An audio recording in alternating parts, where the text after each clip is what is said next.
ગુજરાતની અંદર તો લગભગ 30 વર્ષથી આપણે જેમને સત્તા સોંપી કે ભાઈ તમે અમારો હિન્દુ ધર્મ ખતરામાં છે એટલે તમે સત્તામાં રહો, અને આજે 3 દાયકા પછી પણ આપણે તો પાછા ત્યાં જ કે હજી પાછો હિન્દુ તો ખતરામાં જ છે, જે બીજા 20 વર્ષ સુધી તો આપણે ખતરામાં જ છીએ.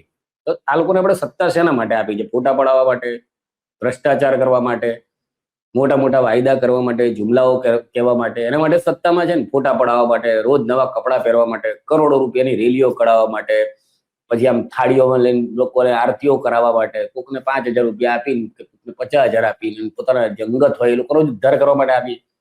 તો પછી હિન્દુ ધર્મ ખતરામાં છે. આજે તમે ભાસ્કરમાં જશો, એની વેબસાઇટ પર પ્રવીણ તોગડિયાનો ઇન્ટરવ્યુ છે અત્યારે.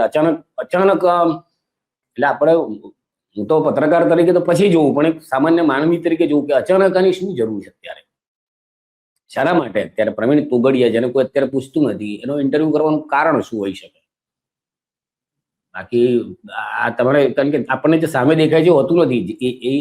આના રીતે જ આ અલ્ગોરિધમ આપણા મગજની અંદર આપણા એટલે દેશના નાગરિકોને મૂર્ખ બનાવવાનો એક મોટું ષડયંત્ર ચાલી રહ્યું છે, એનો આ ભાગ છે.